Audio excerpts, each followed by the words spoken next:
Salut à tous, c'est Eddy. Alors aujourd'hui, on se retrouve sur un tutoriel, ce sera Lightroom et Luminar 4. Alors, tutoriel un petit peu spécial pour vous montrer un petit peu comment vous pouvez éditer une image à partir de Lightroom, l'envoyer directement sur Luminar 4, pour ceux qui souhaitent conserver leur bibliothèque Lightroom, et envoyer directement sur le logiciel Luminar 4 pour faire les modifications. Donc, deux possibilités. Soit vous allez faire votre édition dans Lightroom, le début pour au moins envoyer cette édition-là sur un fichier TIFF et faire les autres correctifs, on va dire, créatifs au niveau de Luminar 4. Ça, il est tout bonnement possible de le faire. Ou soit vous allez envoyer directement le fichier RAW dans Luminar 4. Ce qu'on va faire aujourd'hui, on va simplement utiliser cette bibliothèque pour aller trier un petit peu nos photos et envoyer cela directement dans Luminar 4 pour faire l'édition complète en fichier RAW. Voilà. C'était un endroit encore dans les Cornouailles à Poivre-Guara. Photo, si je ne m'abuse, ça a été pris au mois d'août aussi, c'était le 25 août, voilà. C'était assez nuageux, donc il y avait des nuages assez sympas le jour-là. Je me suis amusé un petit peu avec ces grosses pierres, mais là, ce que je me suis rendu un petit peu compte, c'est que bon, ces pierres, forcément, on peut toujours s'amuser avec un grand angle. J'étais sur mon 15 mm, là c'est sur le 15-30, et je me suis amusé comme ça à tourner autour de cet amas de pierres. Je vais vous montrer un petit peu ce que j'ai réussi à avoir comme résultat. Bon, on a cette pose complète avec l'endroit, les alentours. On a bien entendu ce côté-là. Vous voyez, quand on tourne un peu comme ça avec le grand angle, on peut s'amuser facilement à avoir cette grosse pierre qui est juste ici, là. C'est pas trop mal, cette grosse partie-là. Et ça nous donne un positionnement un petit peu différent au niveau de la composition. C'est encore plus sympa, vous voyez. Ça rentraîne un petit peu plus dans l'image, on a plus de profondeur, on va jouer plus vers le relief comme ça. Ensuite, j'ai testé aussi l'autre côté. Hop, juste un peu comme ça, vous voyez, ce côté-là. Là, si on analyse, justement, bon là j'étais ici, j'étais de l'autre côté, et regardez, là on a directement cette partie-là, et là je trouve que cette photo-là, ben, ça nous entraîne encore plus dans l'image, vous voyez, par rapport à celle-ci qui n'est pas trop mal, mais le fait de cette composition-là, commencer juste en dessous, là, juste à la bordure, partir juste dans le fond comme ça nous donne une sacrée performance au niveau de la profondeur. Forcément, avec le grand angle, on a une sacrée déformation, et c'est ça qui me plaît aussi à ce niveau-là, surtout au niveau des nuages. Ça fait une entrée directement vers le centre, là, un peu comme ça. Donc, c'est une photo qui a beaucoup de potentiel, et celle-ci, je vais la garder. Bon, bien entendu, j'ai fait une petite pause aussi comme ceci, en format portrait, on va dire. Je trouve ça aussi intéressant, ça peut être sympa. Mais je vais garder quand même celle-ci qui me paraît assez énorme. Parce que notre sujet, bon, il y a quand même un trait avec justement cette partie de la roche là qui part en gros plan, qui part directement ici. Ça va partir directement sur notre amas ici. Et on a pas mal d'éléments qui nous permettent à nous ramener sur notre sujet. On va dire les nuages qui sont ici, on va dire les espèces de petites collines ici. Et forcément, là, quoi, ça nous fait quand même pas mal de lignes directrices. On pourrait même s'amuser avec un Dodge and Burn, à ramener un petit peu vers le sujet ici, grâce à tout cela. Voilà. Donc, pour moi, c'est cette photo-là que je vais développer. Alors, on va aller dans Fichier, on va aller dans Module externe, Extra, ici. Et on va aller tout simplement transférer dans Luminar 4. Hein. Donc, voilà. On va s'amuser tout de suite avec ça. Hop. Et on se retrouve dans Luminar 4, comme vous pouvez le constater ici. Bon, vous avez ici annulé, appliquer, ça ce n'est pas à toucher bien entendu, parce que là c'est simple, quand vous cliquez sur appliquer, vous retournez sur Lightroom. Ici on est sur le fichier NEF original, on a eu la possibilité d'utiliser la bibliothèque de Lightroom. Si vous aimez toujours faire votre classement sur Lightroom, vous voyez, vous avez toujours cette possibilité là, et d'éditer ici directement sur Luminar 4, voilà. Alors ensuite, si on regarde un petit peu l'ensemble de notre image comme ceci, je vais aller, bon là mes looks qui sont déjà sélectionnés ici, je vous rappelle que vous avez ces deux looks là qui sont disponibles dans mon groupe. Inscription, donc nom, prénom, plus votre pseudo YouTube et votre confirmation d'inscription à la chaîne bien sûr. Donc là on va appliquer les corrections, juste comme ça, voilà. Et là avec cette première chose que j'ai faite, voilà, ça, avec mon petit patch là, ça me permet de corriger toutes ces choses-là au niveau de l'objectif et la géométrie. Et ensuite, bien entendu, vous voyez directement là, au niveau de l'amélioration, j'ai rajouté à 50, dans l'embellisseur du ciel, 30. Ce petit preset que j'ai réalisé, prédéfini, dans mon pack correction et look, parce que ici vous avez différents looks qui peuvent s'appliquer sur l'image. Ce preset-là va vous permettre de prévisualiser le fameux développement que vous pouviez avoir, on va dire de base, quoi, hein. Si on fait un avant-après, vous voyez, on a pas mal de choses, et avec l'embellisseur de ciel à 30, vous voyez, ça donne quand même assez bien. On n'a pas fait grand-chose dessus, mais vous voyez, ça donne déjà un petit truc assez sympa. Voilà, donc ici, je vous rappelle aussi qu'avec ce preset-là, on part directement sur un, comment dirais-je, je vais dans les réglages avancés, sur le profil luminaire par défaut. Voilà.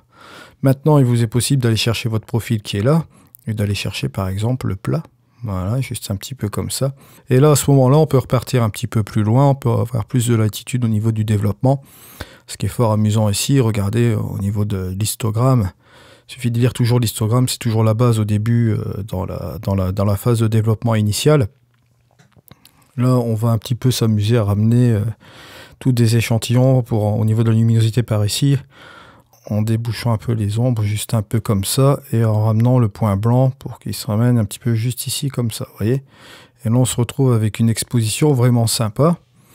Et on retrouve encore tous nos données dans ce fameux ciel qui est ici, c'est vraiment pas trop mal. Bon, bien sûr, au niveau des hautes lumières, on peut le baisser aussi un petit peu. Peut-être pour redonner un petit peu de relief au niveau des nuages, juste un peu comme ça. Pas trop, parce que bon, si on tombe un peu comme ça, ça va faire tout de suite un effet HDR. Et ce qui va se passer, hein, quand on monte à -100, surtout dans Luminar 4, les curseurs sont beaucoup plus sensibles, on peut encore aller plus loin. On va avoir tendance à avoir une séparation des contrastes entre le sujet et les nuages. À cause de ce contraste-là entre les deux éléments, ça va nous faire un début de petits halos légers comme ça, donc il vaut mieux revenir un petit peu comme ça quand même, hein. Donc il ne faut pas tirer dans les -100 et les +100, ça c'est un conseil que je vous donne. Maintenant on balance des blancs, on va regarder un petit peu ce que donnent les différents presets qui sont ici, la lumière des jours, nuageux qui est pas trop mal, l'ombré, ouais c'est pas mal, mais la couleur elle est un petit peu trop jaune comme ça là, hein. Maintenant on peut très bien garder cette partie-là comme ceci. Mais on ne va pas oublier une chose, bon, au niveau de la balance des blancs, on est comme ça bien sûr, mais on peut jouer aussi avec nos courbes. Les courbes, c'est pas un instrument qu'il faut aussi négliger. Même pas pour rien que aussi dans l'outil de base, au niveau de lumière, vraiment intéressant, parce que bon là, directement ici, on peut modifier un peu la colorimétrie sur notre fichier RAW original. Juste un peu comme ça, hop, voilà. Pas trop mal. Au niveau des verts, ici, on peut baisser un petit peu et ramener peut-être un petit peu de magenta. Pas trop, parce qu'après, ça fait planète Mars, hein. Bon, ça, on va quand même pas déconner là-dessus.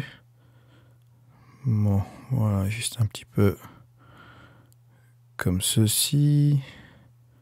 Juste une petite teinte, comme ça peut être sympa. Et puis, on peut revenir au niveau du rouge et on peut rattraper aussi avec du cyan. Voilà. Juste un petit peu... ça, voilà. C'est vraiment du micro-réglage. Comme ça nous donne un petit peu cette colorimétrie comme celle-ci. Si on regarde la différence entre le avant et le après, c'est vrai qu'on est quand même pas mal. Bon, après, qu'est-ce qu'on peut rajouter? C'est du contraste intelligent. Ça, c'est vrai que ça peut être intéressant. Voilà, juste un petit peu comme ça, hein. Pas trop, vous voyez. Je le ramène un peu ici. Je vais ramener un petit peu là. On a quelque chose de pas mal. Ça rajoute un petit peu de choses au niveau des nuages, etc. On arrive sur quelque chose de quand même pas trop mal. Après, on peut aller directement sur la structure qui est ici. On peut notamment ramener un petit peu de structure dans l'ensemble de l'image. Voilà. Juste peut-être un petit peu comme ceci. Et vous voyez la différence entre le avant et le après. C'est vrai que c'est pas mal. Ça ramenait quand même pas mal de petits détails comme ça. Mais encore attention avec ce curseur-ci, parce que bon, là c'est la même chose, là on a plus 64, et vous voyez, bon, au niveau des contrastes, au niveau de la séparation, au niveau de la structure, c'est toujours un petit peu délicat de travailler avec une image, vous avez des nuages qui viennent directement sur une séparation avec une pierre comme ceci, ou bien de l'herbe, un peu comme ça, là, espèce de petite pâture, parce que cette séparation-là, forcément, comme je vous dis, à 64, ça peut vous ramener un petit peu une addition de contraste au niveau des bords, c'est ça aussi. Toujours à surveiller les bords, et ces bords-là, ça peut vous ramener des espèces d'halos si vous allez trop loin dans vos réglages. Et ces espèces d'halos-là, eh ben, forcément, le gros problème, c'est que c'est une séparation. C'est quand on met un petit peu trop de contraste au niveau de l'image, en règle générale, ou bien qu'on fait une séparation de lumière entre le terrain ici, entre les nuages, quoi. Différence de teinte, de couleur, etc. Donc il faut vraiment toujours faire attention, être minutieux au niveau de ces réglages aussi à ce niveau-là. Voilà, ça c'est le petit truc aussi. Donc on en arrive à ce résultat-là. Je pourrais très bien passer dans le créatif directement sur le RAW comme ceci, mais là j'ai envie de m'amuser un peu, aller un peu plus loin. Alors, comme je veux aller plus loin, ce que je vais faire, c'est que je vais aller directement ici et hop, je vais aller dans mon plus qui est ici et je vais créer un calque analogue. Bon, il est évident que le calque analogue va reprendre un petit peu tous les effets qui ont été mis sur le fichier nef qui est là. Donc ça va prendre un certain temps de calcul, ce qui est tout à fait normal pour faire le calque analogue. Que fait le calque analogue en fait? C'est qu'il va vous reprendre tous les réglages que vous avez fait en dessous. Bon là en l'occurrence je n'ai pas de calque de réglages différents, etc. Donc on va pas prendre en considération cela. Mais il va faire il va prendre directement votre fichier nef qui est ici. Il va regarder toutes les modifications que vous avez faites, mais il va régénérer encore une autre image. Donc c'est tout à fait normal qu'il prend du temps pour générer cette image-là, parce que c'est une nouvelle image physique. Donc il ne faut pas s'étonner que ça prend un petit chouïa de temps pour générer votre image, bien sûr.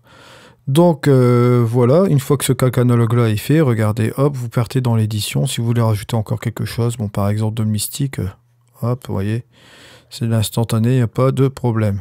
Donc moi je préfère attendre un petit peu pour générer mon calque analogue, mais après cette génération de calque analogue, vous voyez, vous pouvez très bien jouer facilement sur tous ces filtres qui sont ici, repartir sur le spectaculaire. Bon, je prends toujours ces deux exemples ici, mais on pourrait très bien prendre autre chose, hein. Je sais pas moi par exemple, allez, on va aller directement dans l'éclat aussi, en flou artistique. Le calcul est quand même un petit peu plus rapide puisqu'on revient directement sur le calque analogue, voilà. Après, on peut éventuellement jouer sur des masques de luminosité, etc., etc., etc. Voilà. Moi, pour l'instant, ce que je vais faire, c'est analyser un petit peu ma petite image. Et qu'est-ce que je peux un peu en déduire sur cette petite image-là? C'est que je voudrais y rajouter un petit peu de la netteté, mais de la netteté un petit peu ciblée, donc en masque de luminosité, bien entendu. Mais cette netteté-là, on va peut-être la rajouter un petit peu après. Moi, je vais aller directement dans les pros et on va jouer un peu sur les couleurs.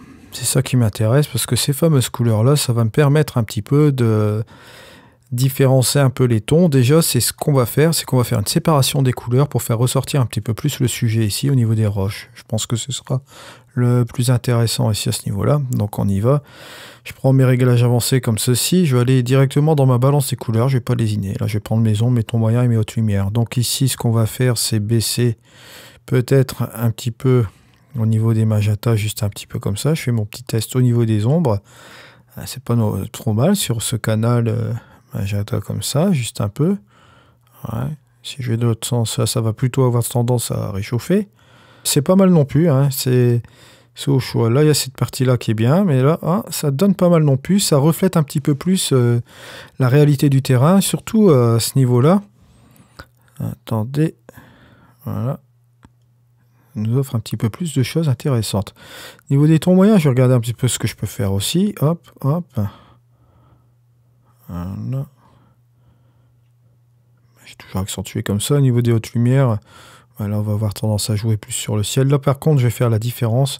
C'est que je vais partir plus vers le cyan. Hein, juste un peu comme ça. Ce sera quand même un petit peu mieux. Ça va avoir tendance aussi à jouer sur la pierre aussi, comme ceci. Pas trop mal quand même là, hein. On va partir dans les ombres et cette fois-ci je crois que je vais partir vers les jaunes plutôt que les bleus. Ouais, juste un peu comme ça, petite séparation là.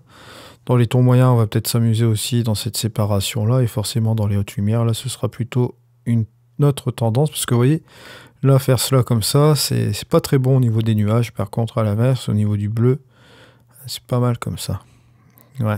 Et au niveau de cette pierre ici, au niveau des hautes lumières, vous voyez, on est toujours sur le canal des hautes lumières. Ce qui est très bien, c'est que là, ça vous fait une belle séparation par rapport au reste aussi. Bon, bien évidemment, là, on voit que ça interagit quand même un petit peu sur certaines parties du gazon et aux hautes lumières, qui est affecté par ce canal ici. On va dire de manière générale que c'est pas mal comme ça. Ensuite, on a le canal magenta vert. Là, cette fois-ci, dans les ombres, on pourrait très bien ramener plus dans le magenta. Ouais, c'est pas mal. Surtout, n'allez pas là. Surtout, n'allez pas ici. Là, ça devient Mars. Hein. Ça devient n'importe quoi. Un excès de magenta, ça peut vous rendre malade. Hein. Donc, allez, partez plutôt vers le vert. Juste un peu comme ça. Ce sera un petit peu plus logique. Et ramenez aussi les tons moyens. Peut-être là, cette fois-ci, au niveau des magenta, ça peut être sympa. Parce que ça va pas être ça va pas être sur un canal, on va dire, très marqué par rapport aux ombres et aux hautes lumières. Là, on peut l'appliquer. Au niveau des hautes lumières comme ceci, hop. Petit truc aussi. Va rester quand même dans le centre, on va pas y toucher au niveau des hautes lumières. Voilà. On est arrivé donc à ce résultat-là. Si je regarde avant, après, vous voyez, hop. Pas trop mal, on s'est un petit peu amusé avec la colorimétrie générale comme ça, avec la balance des couleurs. Je trouve que c'est quand même pas mal. Je vais jouer un petit peu avec mon éclat pour voir ce que ça donne. Juste un peu comme ça, voilà. Mais là, j'ai quand même une belle image, je peux dire. Si je vais voir la différence ici, vous voyez, bon, vous aviez le petit pré-traitement qu'on a fait là juste auparavant, un petit peu simple. Et il suffisait de ramener un petit peu de peps au niveau des couleurs, regardez un petit peu la différence. Hop, et là ça change un petit peu la vie. Hein. On a vraiment de la définition au niveau des nuages. Au niveau du sujet de la pierre, on voit que c'est pas trop mal non plus. On a réussi à redonner un petit peu de vie à cette image. Au niveau de la saturation des verts, on se rend compte ici que c'est pas nucléaire, c'est vraiment très bien. Et tout cela, vous voyez, avec cette balance de couleurs là.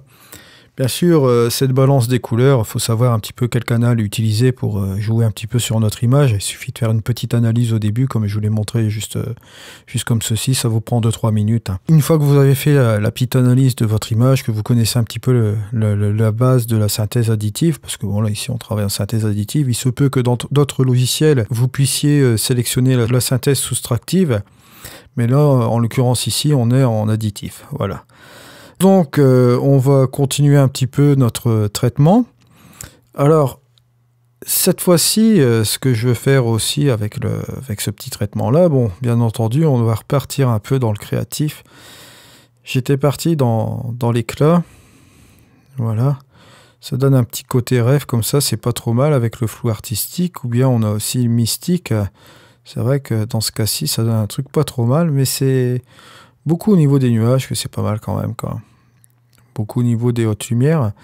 Et aussi, on a aussi, il ne faut pas oublier ça, hein, notre fameux, parce que la dernière fois, je n'en avais pas parlé, on a 2 curseurs qui sont ici, qui est normalement mis pour les, comment dire ça, les portraits. Mais là, cette fois-ci, on peut l'utiliser très bien en paysage, hein, surtout les feux Horton. C'est le number one aussi pour le paysage. Hein. Je vous rappelle, ça va un petit peu faire une petite séparation entre la netteté et le flou.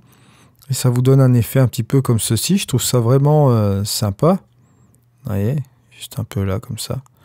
Regardez au niveau des nuages, on a un truc sympa. Bon, on peut aller aussi directement dans les réglages avancés. Et on peut jouer aussi également sur l'adoucissement, en ajouter un petit peu plus. Ou également jouer sur la luminosité, rajouter plus de luminosité. Mais là, c'est pas le cas. Et là, ici, on peut même jouer un peu sur les contrastes. En fait, c'est un curseur assez particulier avec des réglages qui jouent là-dessus, avec ces différents pré-réglages. On peut même jouer sur la saturation. C'est pas trop mal. On peut même désaturer un petit peu, peut-être, par rapport à ce qu'on a fait comme travail sur les couleurs. Ça peut être sympa aussi, si jamais on trouve que ça va trop loin dans la saturation. Mais moi, je trouve que mon image, au niveau retouche couleur, point par point, que nous avons fait avec la balance des couleurs, est très bien comme ça. Donc, on va laisser cette chose-ci. Je vais regarder un peu, donc, avec cet effet Horton. On a ce premier effet, mais bien entendu, on a le deuxième effet Horton. Regardez, juste un peu comme ça, c'est pas trop mal. Il est bien aussi, celui-ci, mais bon, on perd un petit peu de... Ce qui se passe, on perd un petit peu de netteté à ce niveau-là. Bon, c'est vrai que bon là, avec l'Horton, comme je vous ai dit tout à l'heure, on va rajouter un petit peu du flou et de la netteté en même temps. C'est un effet qu'il ne faut pas trop abuser, bien sûr. C'est un effet de mode aussi, grâce à ce monsieur. On a aussi également la surexposition. Je fais des petits tests un petit peu comme ça. Je vois s'il y a des, comment dirais-je, des filtres qui pourraient m'être pratiques ici. Cette surexposition-là, bon, au niveau de l'image va pas me rendre grand chose. On peut jouer également sur l'éclat, le contraste et la saturation aussi. Plutôt, je dirais que c'est l'effet Orton qui est pas trop mal quand même. Ça donne une petite chose assez sympa. Mais là, en l'occurrence, comme je vous dis, on pourrait très bien jouer sur un masque de luminosité, mais on peut faire aussi quelque chose qui est très faisable. C'est que vous allez directement là au niveau des calques. Et là, on va ajouter un calque de réglage, bien sûr. Et là, pour cette fois-ci, là, je vais appliquer un effet Orton. On va dire, où est-ce qu'il est là? Voilà, juste ici. Cet effet Orton, donc dans les portraits. On va le ramener un petit peu là, comme ça. Et bien entendu, on est sur un calque de réglage. Je vous dis, cette chose-là, c'est que vous allez regarder avec les modes de fusion. On pourrait très bien choisir un petit mode de fusion. Bon, là, forcément, ça va avoir tendance à obscurcir ces trois choses-là. On va jouer un petit peu plus sur les contrastes et on va jouer un petit peu plus sur une luminosité un petit peu plus sombre. Bon, ce densité couleur-là, oubliez-le, ça fait vraiment nucléaire. Bon, l'obscurcir et le multiplicateur sont les deux les plus corrects. Et encore, on va jouer un petit peu avec l'opacité après, donc ne vous inquiétez pas. On a l'éclaircir et l'écran qui, là, ne va pas donner vraiment quelque chose de constructif. Peut-être avec l'éclaircir et baisser avec l'opacité, ça peut aider aussi. Au niveau des superposés, lumière douce et lumière crue, la lumière douce peut ramener peut-être aussi quelque chose à ce niveau-là. Différence ou réduire, vous regardez aussi la tonalité, la couleur ou la luminosité. Moi je pense qu'ici la lumière douce peut ramener un peu quelque chose. Lumière douce, c'est un mode de fusion qui peut être aussi très bien utilisé pour faire du dodge and burn, on va dire avec un petit pinceau. Vous faites modifier masque et là vous allez appliquer quelques modifications sur les zones comme ça. C'est pas trop mal. Et là ici, bon, dans notre cas on l'a positionné sur un calque. Et là, cette fusion-là, avec le calque analogue du dessous, avec tous les effets plus, ce calque de réglage-là va donner un petit peu cette chose-là, avec la lumière douce. Ça va jouer un petit peu sur la luminosité de notre image. Si je reviens un peu à zéro comme ceci, et je reviens un petit peu plus en avant, juste un peu comme ça, on va avoir tendance à avoir l'ajout forcément de notre effet Orton, plus notre effet Orton qui a été accentué grâce à la fusion lumière douce qui est ici comme ça. Et si on regarde un peu la différence entre le avant et le après, ça peut être pas mal non plus. Ça nous rajoute encore une petite zone encore un petit peu plus contrastée comme ça. Mais je vais revenir quand même un petit peu en arrière parce que ça a tendance quand même à assombrir quand même un peu mon image, quoi. Voilà. Donc juste un petit peu comme ça. Et si je fais ma petite vérification par rapport au avant et au après, vous voyez, bon, il y a un sacré quand même petit changement, mais ça reste une application, on va dire, plus ou moins légère, plus ou moins naturelle. Voilà, ça c'était comment dirais-je, ma façon de voir les choses au niveau d'un développement, on va dire, assez sympa, comme ceci. Au niveau de gestion des couleurs contrôlées, bien entendu, comme je vous le dis, faites attention au curseur magenta parce qu'on peut très bien partir dans les excès avec ce curseur-là et ça donne des images horribles. Donc là, ce que je vais quand même voir un peu, c'est que mon image, moi ce qui me plaît pas, c'est qu'il y a quand même une petite dominante magenta là qui est ici. Donc on peut toujours aussi s'amuser encore à rajouter un calque de réglage ici. Et je vais aller dans les versions de base qui sont ici, aller dans la couleur. Et là, je vais aller dans ce petit onglet-là qui s'appelle « Supprimer les dominantes de couleur ». Et vous voyez, si je fais hop, le avant et le après, ça va me chasser la dominante que j'avais mis juste avant. Ça peut être pas mal non plus. Mais moi, je vais quand même revenir quand même un petit peu en arrière, juste un peu comme ça. Parce que je trouvais que, en fait, comme ceci, il y avait toujours une petite légère teinte magenta, mais légère. Donc, ce que je vais faire, c'est ramener quand même ce curseur un peu au milieu, comme ça. Voilà. Je trouve ça pas mal comme ça, à 49,50. Voilà. Si je fais le avant et le après, vous voyez, c'est léger. Voilà. Léger, hein. Mais ça marque quand même la différence qu'on veut faire un peu de la post-production un peu fine comme celle-ci. Tout dépend de ce que vous voulez donner au niveau de votre image. Hein. Là, ici, je voulais donner un petit peu une post-production fine. À vous de voir aussi au niveau des choses, au niveau de ces choses. Alors on peut continuer encore notre travail. Moi, ce qui me dérange encore un peu là, c'est parce qu'on est dans les traitements localisés, c'est que j'ai encore une dominante bleue au niveau de mes nuages. Je trouve que c'est quand même un petit peu trop marqué. Alors là, je vais aller dans mes réglages avancés et je vais aller sélectionner le canal bleu. Et là, cette fois-ci, ce que je vais faire tout simplement, c'est rajouter peut-être un petit peu de luminance au niveau de mes bleus. Voilà, vous voyez, juste un peu comme ça, léger. Parce que si je reviens en arrière, vous voyez, ça fonce un peu comme ça. Mais là, si je reviens comme ceci, là, c'est pas trop mal. Et à la rigueur, ce qu'on pourrait même faire, c'est un peu désaturer. Ça pourrait être sympa aussi. Voilà.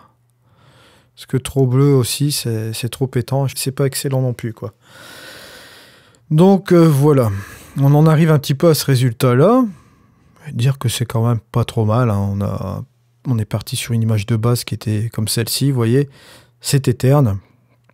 N'ayons pas peur des mots. Bon, là, ici, forcément, c'était plat parce que c'était forcément un rond. Et là, vous voyez, on ramène quand même des choses assez intéressantes. Maintenant, on a cette petite partie-là qui me dérange un peu.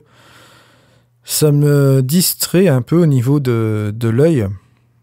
Donc, ce que je voudrais, c'est un petit peu ramener tous les éléments qui sont ici et couvrir cette partie-là. Bon, allez, on va aller directement dans le tampon et duplication. Voilà, on va sélectionner une petite source, peut-être celle-ci là. Et là, hop, on va s'amuser un petit peu à bloquer l'affaire. Hein. N'oubliez pas de appuyer sur la touche Alt pour aller chercher encore un autre élément ici. Vous voyez, ça marche ça. Hein. Hop, voilà. Pour pas que ce soit non plus identique. Vous voyez, ça c'est sympa. Bien évidemment, faut vraiment aller chercher pas mal de... Bon, là ici je suis en opacité 100%, c'est vrai. Je pourrais très bien baisser, aller à 27. Hein. Voilà, une fois que ça c'est fait, ben, je vous invite à faire ceci. Vous allez voir, au niveau du calque de réglage ici, vous supprimez. À ce niveau-là, vous supprimez. Celui-là, vous supprimez. Et vous gardez simplement votre calque pixelisé qui est ici. Voilà. Comme ça, on repart directement sur ce calque ici. On n'a plus besoin des autres, ça sert plus à rien. On va pouvoir s'amuser un peu à, comment dirais-je, à faire peut-être un petit peu de dodge and burn. Pourquoi pas? Ouais, du dodge and burn. Allez. On est parti avec du dodge and burn. Et cette fois-ci, on va aller prendre directement notre fonction. Ou bien... attendez. Ou on va directement utiliser... l'outil lumière sur un calque de réglage juste au-dessus. Hop. Voilà, on va le faire sur un calque de réglage. Parce que ce qui se passe quand on est sur un calque de réglage, on a le pinceau qui est ici. Et ça, c'est très intéressant parce que moi, je vais utiliser l'exposition. Voilà. Je vais rajouter encore un petit peu de contraste. Je suis gourmand en contraste, comme on va dire. Et on va jouer justement avec une petite taille de pinceau comme ceci. Et allez, je vais faire ceci. Commencer à dessiner comme ça. Vous pouvez prendre l'outil Dodge and Burn aussi, hein, qui fonctionne très bien. Mais moi, j'ai pris l'habitude de travailler comme ceci depuis, on va dire, c'est un petit peu la chose que j'aime bien retrouver un peu ici. Avec les techniques comme on avait sur Photoshop, les layers, ces choses-là. Mais là, je vais utiliser ce truc-là. Voilà, hop. Je vais régler un petit peu la puissance pour un petit peu m'amuser comme ceci. Ouais, c'est pas trop mal. Hop. On va rajouter plus de clarté ici. Hop. Je vais le faire vulgairement comme ça et après on fera les réglages. Hein.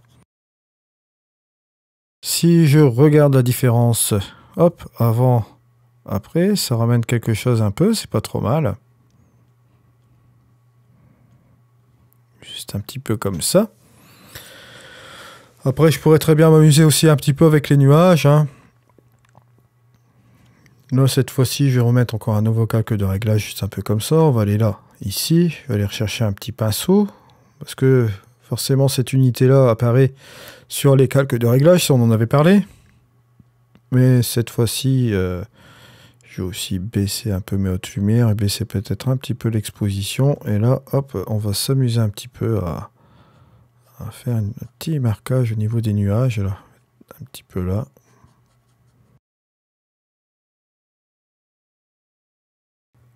Voilà, si on regarde un peu la différence entre le avant Et le après, vous voyez, c'est un peu léger. Et vous pouvez même faire petite chose que j'avais oublié de vous préciser à ce niveau-là, c'est revenir un peu sur votre masque, là, ici, avec le pinceau. Regardez un peu ce que vous avez fait là, et bien entendu, hein, vous connaissez le petit truc, c'est la chose qu'on a fait très souvent, c'est jouer avec la progressivité, bien sûr. Hop, voilà, et là, cette fois-ci, ça va monter un petit peu plus dans le ciel, en règle générale. Et je vais baisser quand même cette progressivité à 44, regardez un peu ce que ça donne. Non, je vais le monter plus, on va regarder par rapport à ce schéma, ce qu'il est en train de nous faire, là. Voilà, pour que ça fasse assez progressif, c'est bien ça. Là, ici, c'est pas trop mal comme ça. Et alors, quand on a fait ça, on va s'amuser. Voilà.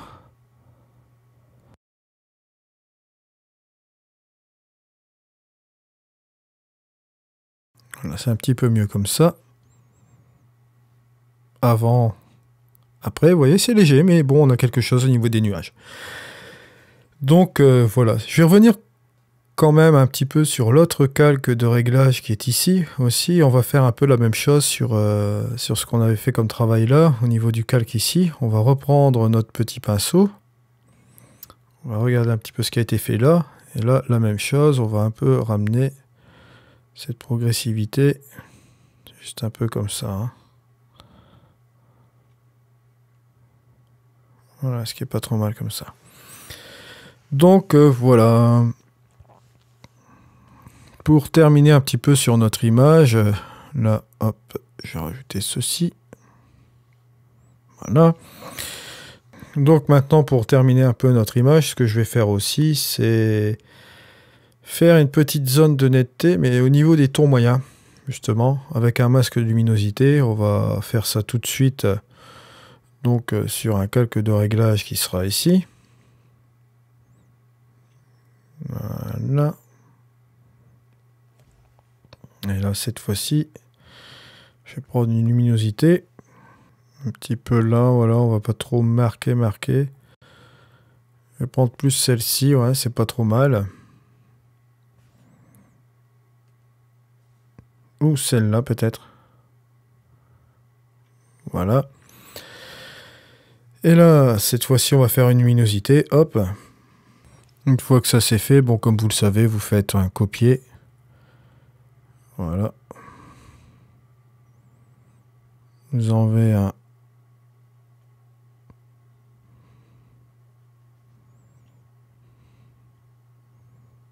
ce calque qui est ici. Une fois que vous avez enlevé ce calque-là, vous allez sur le calque de réglage, donc qui est juste en dessous. On va retourner sur accentuer les détails. Et là, on va, comment dirais-je, prendre le masque, le pinceau. Je vous rappelle que vous prenez le pinceau qui est juste ici. Vous faites une petite marque comme ceci. Il faut faire systématiquement une marque avec le pinceau pour avoir ce petit rectangle qui est ici pour pouvoir coller votre masque que vous avez fait justement sur le calque précédent. Voilà. Une fois que ça c'est fait, on va rajouter de la netteté, juste un peu comme ça. Si on regarde un petit peu l'effet du masque, hein, voilà, je vais aller juste ici, vous allez voir ici. Vous voyez, on va appliquer au niveau des tons moyens, l'accentuer les détails, etc. Quoi. Ce sera pas appliqué en pleine puissance au niveau de l'opacité. Vous pouvez très bien encore jouer. Ça, c'est un petit truc aussi que je vous dis là. Sur la densité de votre masque. Vous voyez? Juste un peu comme ça. Là, toute l'image sera affectée au niveau de l'effet. Là, on repart sur notre masque de luminosité. Ça, c'est le petit truc aussi que je voulais vous donner au niveau de ce Luminar 4 en action aujourd'hui. Donc là, cette fois-ci, on l'utilise en tant que plugin. On va dire de manière générale sur l'image RAW. Hein. Là, avec la densité, vous pouvez jouer sur votre masque. Donc, quand vous faites un masque de luminosité en avancé, vous pouvez très bien jouer encore une fois sur son intensité et modifier l'intensité dans laquelle il va être joué au niveau de votre luminosité ici. Alors, quand vous revenez en arrière, Forcément, là, ça va s'appliquer sur toute l'image. Et plus vous allez en avant, plus vous allez affecter votre sélection, puis vous allez retourner sur votre sélection. Voilà, ça, faut le savoir. Ça ne paraît pas logique parce que, bon, là, on est à pleine puissance en valeur négative, en 0, mais c'est comme ça. Là, à pleine puissance, nous allons sur la sélection de notre masque de luminosité, mais quand on retourne en arrière, on aura tendance à enlever notre sélection et appliquer l'effet sur toute l'image. Voilà. Mais là, par dosage, comme je vous dis, si vous revenez ici, vous l'appliquez sur toute l'image. Il vous est possible aussi d'enlever ces petits œilletons-là, de retourner dans le masque et de regarder cette densité. Par exemple, regardez, hop, on revient en arrière, c'est plus probant, là, vous voyez. Là, on accentue surtout. Tandis que là, en avançant, on va aller sur les tons moyens, et vous voyez, hop, ça va avoir tendance à jouer seulement sur votre masque de luminosité, sur vos tons moyens. Bon, bien entendu, vous avez tous ces réglages avancés qui sont ici, qui vous permettent de faire les détails de protection, détails masquage, rayon d'affûtage, affûtage masquage, etc. Ça marche bien, mais vous voyez, un masque de luminosité, c'est bien plus rapide et ça vous prend quelques minutes. Voilà. Donc, petit truc aussi, comme ça, que je tenais à vous préciser. On reviendra un peu sur cette technique de masque de luminosité avec cette fameuse densité dans de nombreux cas dans ce Luminar en action volume 2. Donc ici on est sur le numéro 12, mais dans les numéros à suivre, hein, ne vous inquiétez surtout pas.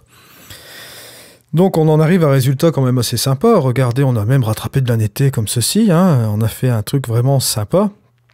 Parce que ça nous permet d'aller en enfant, jouer un petit peu avec l'Orton, retrouver de la netteté, toutes ces choses-là. Mais c'est de la netteté, bon, vous voyez, localisée. Ça, c'est toujours le b.a.-ba un petit peu de la post-production, comme on va dire, quand on commence à aller dans le créatif, c'est qu'on va revenir en arrière, repartir, revenir en arrière. On va un petit peu torturer tous ces pixels, comme on dit, hein. On va un petit peu jouer avec tous ces pixels qu'on a dans l'image. Surtout avec les capteurs qu'on a aussi à l'heure actuelle. Bon, c'est assez énorme au niveau des mégapixels. À ce niveau-là, c'est vrai que l'on voit un petit peu l'efficacité de ces pixels, surtout sur du full frame, si on voit l'efficacité de ces pixels. Là, ici, sur un gros capteur, c'est vrai que c'est intéressant d'avoir quand même pas mal de pixels pour manipuler ici. Vous pouvez jouer vraiment avec les curseurs. Vous voyez, on peut s'amuser. Ça, c'est un truc qu'il faut savoir aussi. Maintenant, on pourrait très bien appliquer aussi un petit vignettage. Ça, j'aime bien faire ça là, en finalité, comme vous le savez aussi très bien. Je vais choisir, bien entendu, un sujet. Bon, le sujet, ce sera ça. Voilà. Je vais baisser ma quantité.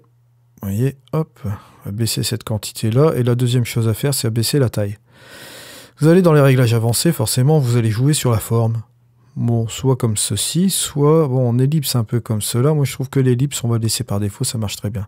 Et progressivité, hop, on cherche pas. Voilà, c'est comme ça. Vous voulez rajouter une lumière interne? Allez, faites-le, juste un peu comme ça. Moi, je vais avoir tendance à plus partir juste là, voilà, ou bien même encore plus bas, vous allez comprendre pourquoi. On va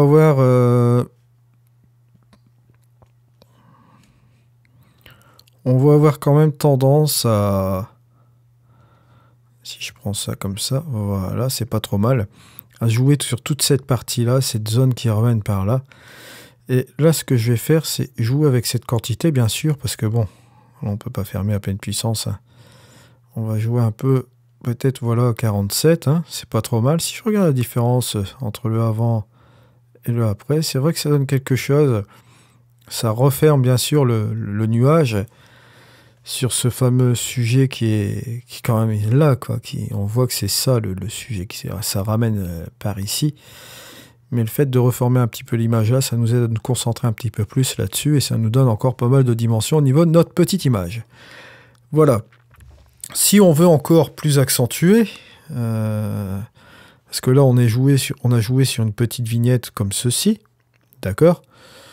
On pourrait aussi très bien faire quelque chose et localiser aussi dans les pros avec un dégradé réglable, un peu comme ceci.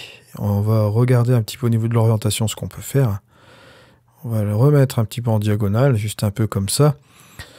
On va baisser l'exposition sur la zone supérieure, hein.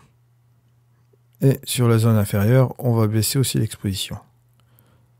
Voilà, et vous voyez, ça vous donne encore un truc complètement différent. Bon, bien sûr, attention, au niveau de la zone supérieure, je ne vais pas trop exagérer non plus.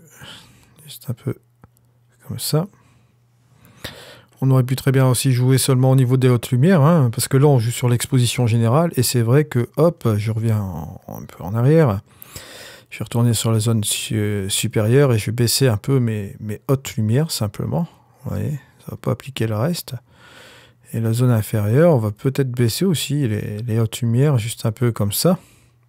Et là ça va être encore mieux je pense, regardez, hop, avant, après, ouais, effectivement on a joué sur quelque chose qui est pas trop mal. Puis au niveau des ombres, c'est la même chose. On peut toujours jouer sur les ombres, sur le curseur d'ombre qui est ici, pardon. Et vous pouvez baisser par rapport à cette réglette-là. Vous voyez, juste un petit peu comme ça. Sur la zone supérieure, on peut faire aussi la même chose. Voilà, on obtient un peu ce résultat-là. Et si on regarde la différence avant, après, c'est pas trop mal. Ça rajoute encore un petit peu de relief. Bien entendu, après, vous revenez quand même, je pense, hein, sur les réglages qui sont comme ceci. Bon, là, on ne peut pas vraiment repartir sur une lumière parce que j'ai utilisé de manière locale sur un masque aussi ici. Mais vous est aussi tout bonnement possible de repartir, on va dire, sur la courbe qui est juste ici. Allez, on va peut-être ajouter un petit peu de luminosité générale. On en arrive un petit peu à ce résultat-là. Si j'appuie sur la touche plein écran, c'est vrai que c'est quand même assez sympa. Maintenant, il est vrai aussi que là, comme vous pouvez constater là, on a des zones qui sont un petit peu très... comment dirais-je? On a des zones aussi ici qui ne sont pas assez lisses. Donc moi, ce que je vous conseille de faire, c'est de repartir encore sur un calque de réglage qui sera juste ici comme ceci. Et là, ce que je vais faire, je vais aller directement dans l'éclat. Je vais utiliser mon flou artistique, vous voyez, juste un peu comme ça. Et là, ça va m'aider quand même un peu à jouer au niveau de ces zones de nuages-là. Je vais aller même dans le réglage avancé. Hop, je vais accentuer encore plus le lissage. Et là, cette fois-ci, je vais prendre un pinceau, voilà. Et là, bon, le petit pinceau, je vais jouer sur une opacité un petit peu plus légère, un peu comme ça. Et là, hop...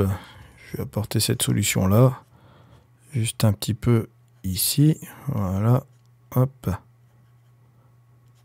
là, vous allez voir, ça c'est sympa. Mais on va s'amuser, bien sûr, vous doutez bien, avec une progressivité qui va être là.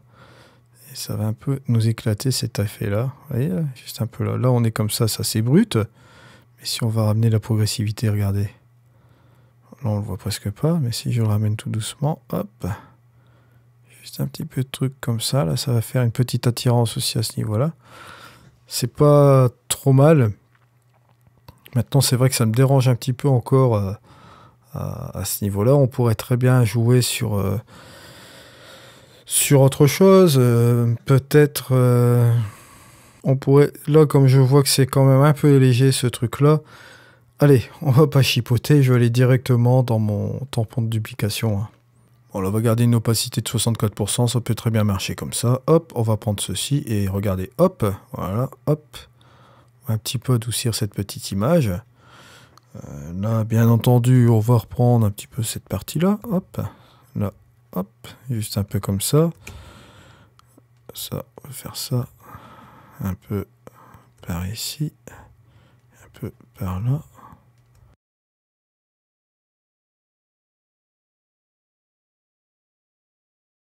Voilà, juste un petit peu comme ça, vous voyez. C'est vraiment histoire de s'amuser un petit peu hein, au niveau des nuages. Ça, c'est assez sympa. On reste en 64%, ça reste léger. Ça peut vraiment être cool quand vous jouez un peu au niveau de vos nuages comme ça, vous voyez. En plus, comme on applique à 64%, c'est vraiment léger. Ici, au niveau du marquage, là, c'est vrai, c'est pareil que... Hop, voilà, juste un peu comme ça. Vous terminez. Hein. Et en finalité, on en arrive un petit peu à ce résultat-là, avant, après. Vous voyez, ça c'est cool, quoi, c'est pas trop mal. Mais comme je dis, toujours en fin de course, on pourrait très bien repartir dans les couleurs, juste un peu comme ça, mais désaturer encore un petit peu l'ensemble, hein, si vous estimez que l'ensemble de votre image est un petit peu trop coloré. Et vous revenez un petit peu sur le curseur de vibrance qui va vous saturer les couleurs qui ne sont pas saturées. Ça vous permet également d'avoir un œil averti au niveau de votre image. Bon là, ici, en moins 35, c'est un petit peu trop. Je vais essayer moins 22. Ouais, c'est pas mal comme ça, vous voyez. Juste comme ça. Hein. Et si vous regardez les différences, bon, allez, avant, après, on a quelque chose de pas mal. Vous voyez même les petits traits au niveau des nuages. Vous voyez cette partie-là, regardez bien. Elle a été quand même réparée parce qu'on voyait quand même pas mal de choses. C'est ces petits détails qui venaient réapparaître sur cette chose-là. On en arrive à un petit truc assez sympa. C'est vrai que c'est pas mal. Encore à nouveau, moi je vois ici, bon, dans les bleus, ça me dérange encore un petit peu ce bleu. Ça fonce encore au niveau des bleus. J'ai encore désaturé à ce niveau-là. Hop, on peut le rendre un petit peu plus naturel comme ceci. C'est plus logique de le voir comme ça. Ça vous chasse un petit peu cette colorimétrie-là. Là, c'est vraiment pas mal comme ça. Donc, on va jouer sur ces deux curseurs qui sont ici. Donc, voilà un petit peu le résultat. Peut-être jouer encore sur la tonalité. Ouais, je ne sais pas si... Ouais, si je repars un peu en arrière, ça peut être plus sympa. Voilà. Je ne touche plus à rien. Peut-être encore un peu. Ça, c'est titillé, mais bon, voilà. Juste un peu comme ça. Je trouve ça quand même un petit peu mieux. Un petit peu plus dramatique, je trouve ça quand même pas mal. Je vais regarder si je peux pas remonter encore le curseur d'exposition. Là, juste un petit peu comme ça. Et je trouve que c'est quand même pas mal. Ça représente quand même, vous voyez, une petite réalité par rapport au début. Bon, là, ici, on est caché par un patch. Hein, c'est quand même pas trop mal. Et on en arrive quand même à un résultat. Vous voyez, avant, après, c'est léger. Mais ça marche. Voilà, hop, vous faites ça. Juste comme ceci. Et vous voyez, bon, bah, vous êtes tranquille, vous avez traité votre image qui est juste un petit peu comme ça. Et l'avantage, bon, après, quand vous avez terminé vos réglages, on n'en parle plus. Bon, tous ces calculs-là et tout ça, vous n'allez pas vous en préoccuper. On ne passe pas par la bibliothèque. On appuie sur appliquer et bien entendu, on va voir le traitement qui va se faire et l'image va aller directement dans Lightroom. Voilà, on en arrive à la fin de ce tutoriel. Je vous rappelle aussi que vous avez mon site internet avec tous les liens affiliés qui sont ici. Bon, je ne vais pas refaire le discours à chaque fois. Bon, vous avez la possibilité d'acheter Luminar 4 via mes liens affiliés ou vous avez la possibilité aussi de l'essayer. Hop, si vous voulez ici par exemple, vous sélectionnez français, vous allez directement dans Luminar 4 et vous sélectionnez télécharger la version d'essai. Et là, par définition, vous avez la possibilité d'essayer Luminar 4 et vous voyez un petit peu comment il tourne sur votre machine, etc. Ça vous permet un petit peu d'essayer le logiciel et de vous faire une idée par vous-même. Voilà. On revient un petit peu sur le site internet. Hop, je vais aller sur le truc, le home, là, juste un peu comme ça. Je vous rappelle que j'ai fait l'ouverture il n'y a pas longtemps d'un groupe Facebook où je reçois des gens régulièrement sur ce groupe. Je tiens à préciser qu'il faut donc le nom, le prénom et le nom, le pseudo YouTube et votre confirmation de votre inscription sur la chaîne YouTube, bien sûr. À l'intérieur, vous allez bien sûr trouver les masques de luminosité. Je vous invite à aller voir la vidéo concernant cela. Et aussi également les presets de couleurs que j'avais fait là avec le profil de correction. Dans ce groupe-là, maintenant, on va partir sur une orientation assez particulière. Je vous invite à aller voir. Et je vous attends tous, donc voilà. Et je vous remercie également pour vos likes, vos commentaires, vos inscriptions à la chaîne. Sachez que les commentaires, bon, je les lis.